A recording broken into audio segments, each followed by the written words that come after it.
জামায়াত ও খেলাফত মজলিস সহ আরও 4টি ইসলামী দলের একটি প্রতিনিধি দল চীন সফরে যাচ্ছে।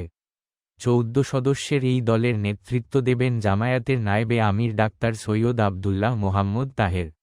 চীনের ক্ষমতাসীন দল চীনা কমিউনিস্ট পার্টির আমন্ত্রণে আজ 27 নভেম্বর বুধবার রাতে চায়না সাউদার্ন এয়ারলাইন্সের একটি ফ্লাইটে এসব রাজনৈতিক দলের নেতারা চীনের উদ্দেশ্যে রওনা দেবেন বলে জানা গেছে।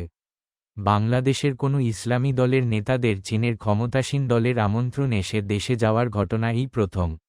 এ সফরে আরও যারা যাচ্ছেন তারা হলেন খেলাফত মজলিসের মহাসচিব ডক্টর আহমদ আব্দুল কাদের, বাংলাদেশ খেলাফত আন্দোলনের একাংশ আমির মাওলানা আবু জাফর কাশেমি, বাংলাদেশ নেজামে ইসলাম পার্টির মহাসচিব মাওলানা মুসা বিন ইজহার ও হেফাজতে ইসলাম বাংলাদেশের যুগ্ম মহাসচিব মাওলানা আজিজুল হক ইসলামাবাদী, জামায়াতের সহকারী secretary general ATM Masum, Rafiqul Islam Khan, Ehsanul Mahbub Zubair ও মোয়াজ্জেম হোসেন হেলাল, কেন্দ্রীয় নির্বাহী পরিষদের সদস্য ও প্রচার বিভাগের সেক্রেটারি মতিউর রহমান আকন্দ, ঢাকা মহানগর দক্ষিণের আমির নুরুল ইসলাম বুলবুল ও মহানগর উত্তরের আমির মোহাম্মদ সেলিম উদ্দিন, ছাত্র শিবিরের সেক্রেটারি জেনারেল জাহিদুল ইসলাম ও দৈনিক সংগ্রামের প্রধান প্রতিবেদক শামসুল আরেফিন।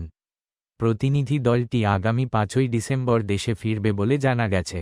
এ বিষয়ে জানতে চাইলে খেলাফত মজলিসের মহাসচিব ডক্টর আহমদ আব্দুল কাদের বলেন, চীন সরকারের আমন্ত্রণে তারা বুধবার রাতে ঢাকা ছাড়বেন। চীনের বিভিন্ন গুরুত্বপূর্ণ এলাকায় পরিদর্শন করবেন। এ সময়ে দেশটির শীর্ষ ব্যক্তিদের সঙ্গে বৈঠক করার কথা রয়েছে। প্রসঙ্গত, সম্প্রতি চীনা কমিউনিস্ট পার্টির আমন্ত্রণে সে দেশ সফর করে বিএনপির একটি প্রতিনিধিদল।